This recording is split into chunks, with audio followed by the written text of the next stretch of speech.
Hi everyone, welcome back to KTB Creates. Today I'm going to take you through some thrift store finds that I recently picked up at my local Goodwill. I absolutely loved this little cloche that I found with this funky little fruit and flower pattern on the bottom of it for $2. I thought that was a steal. And then this neat little wooden, like tissue box. It still had the original tags on it from, I guess, whoever purchased it from, it looks like TJ Maxx. So I was excited with these two pieces. So first we're going to start with this little cloche. Obviously, I took the glass top and I washed that off really well. And then that little white piece actually popped right off of that wooden base, which was perfect. And all I did was take my good old Waverly chalk paint in white, and I gave that a nice good coat. I actually ended up doing 3 layers of that, and then I did apply a layer of Mod Podge over that when it was dry, just so it didn't chip away at all. Then all I did was take my E6000 and a little bit of hot glue, and I just applied that to that little cork piece so that I can reattach that white tray to the bottom of the wooden piece. And that was all I had to do. Then I had a little buffalo check ribbon laying around, so I decided just to add a little bit more interest to it. I tied a simple bow around the top of that, and I thought that worked out perfectly. You could even change this up, for different seasons, or, as your decor style changes, you could change this little ribbon. I thought it was just a perfect way to add, a nice little fun touch to it. And then I just cut the ends like in a nice little slant pattern just to finish it off. So next, the tissue box. So I liked this piece because I liked the color of it and I liked that it had some texture going on.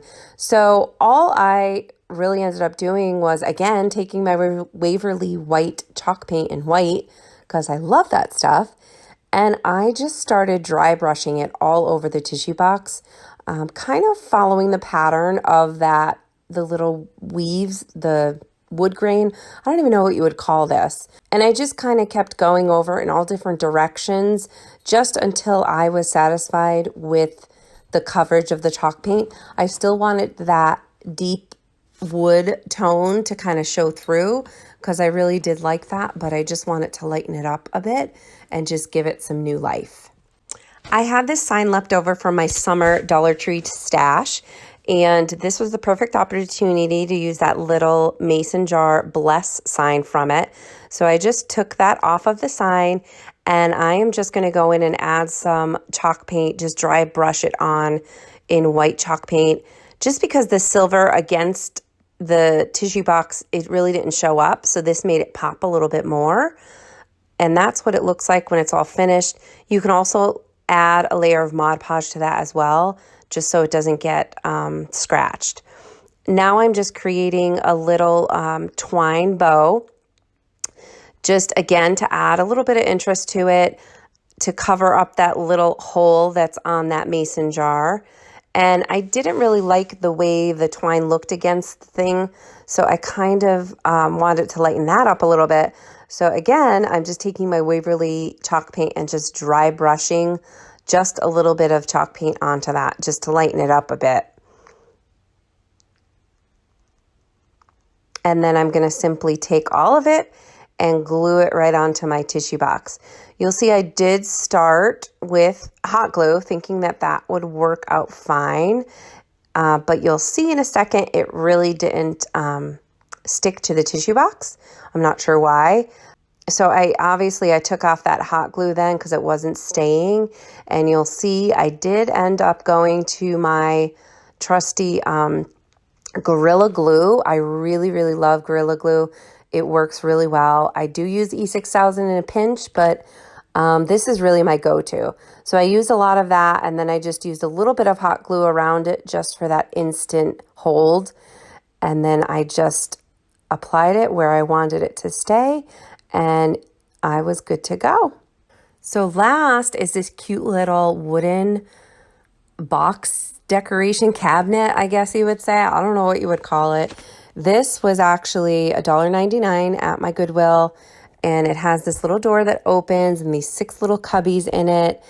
I thought it was just so cute. I wasn't sure what I was going to do with it initially, but I think I really like the way it came out. You guys will have to let me know in the comments below if you liked the outcome of it.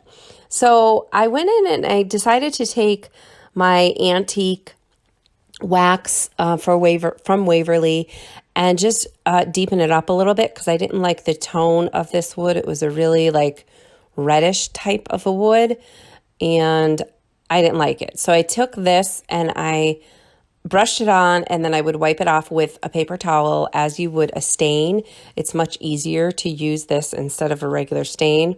You will see in the end though, because I ended up painting it and stuff, this step probably wasn't necessary, but in the end too, I could have essentially sanded it a little bit more and had the wood show through. I just chose not to.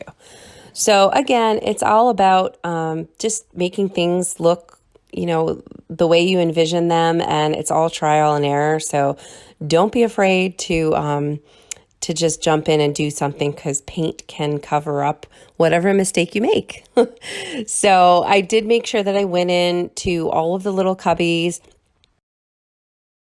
So next I took an empty toilet paper holder and one of those binder clips from the Dollar Tree, not binder clips, like the 3-ring binder, I don't know what you would call them. But anyways, I measured it to make sure that I could put my clip through that. And I just cut off all of the excess. I just marked it with a pen and I just cut off all the excess for it. And it'll make more sense once you see what I do with it in case you can't figure out what I'm doing with it. So my whole idea is to make this little box look like a faux lantern. So I just wanted to make sure it clipped through like that just to look like the top of it. And then again, I took my Waverly chalk paint and painted the outside and the inside with that until it was covered. And then I also painted that, the ring binder hook thing. I painted that as well. So next you're going to see I'm taking some of my Waverly chalk paint in white and I am just, I guess I'm being more heavy-handed with this, but I'm not giving it full coverage. I do want the wood grain to show through a little bit. So I'm just going all over it just with a really light coat of the Waverly chalk paint in white. I'm doing all the inside and inside all those cubbies as well. It's a little tedious, but it looked really cute in the end. And the cool thing about painting like this is that you don't have to be neat with it. So, you know, the distressed look is what makes it look really cool. So you don't have to make sure you get every little nook and cranny because that's what adds a lot of visual interest to it. So then I decided to go ahead and take some elephant Waverly chalk paint. I mixed it in with a little bit of my white paint that was left over, and I am going to dry brush some of that on as well. So you see I went really, really light with the gray and just added some brush strokes wherever I felt I needed to. And then again, the neat thing with this is that if you put too much of the gray chalk paint on, you can go back in with a little bit more of the white and kind of take off that gray. So you can see on the inside of this how unperfect that is on the inside of the cubbies. And that's exactly how I wanted it to look. So again, you don't have to be really perfect with it. It's meant to look distressed. And then I also distressed the little piece of toilet paper holder. And I just put a little bit of the gray chalk paint over the top of it just to match everything else. And then I did dab that on my little 3-ring, my little binder hook. Again, no idea what to call that thing, just to make it match everything as well. So now that I have all of that together, I want the thin edge that you hook together to be on top. So I decided where I wanted to glue it into the toilet paper holder, and I just used my hot glue to do that because you're not going to see that from the top. And again, it makes sense once you see it all put together. It's kind of hard to explain. So, and then I'm going to take it and I'm going to hot glue it just to adhere it to the top of my little faux lantern.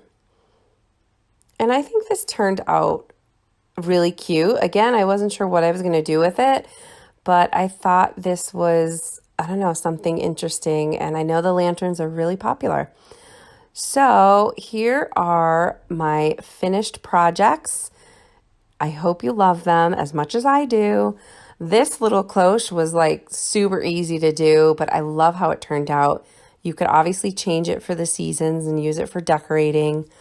The little tissue box holder I think is perfect, and that bless sign, like I said, that I knew I had somewhere, just fit it perfectly. So this is actually going to be used in my first floor powder room, and I love the way it turned out. And then my little faux lantern I think is so adorable. I used the little tea lights to put on the inside. I only had 4 of them. I could, I guess, do 6, but I just think it looks so cute. You could even decorate it, you know, for the seasons if you want to put little pumpkins in there or little Christmas trees and snowmen. You can kind of decorate it for your season. So thanks again for joining me. Let me know what you think in the comments below, and I will see you all very soon.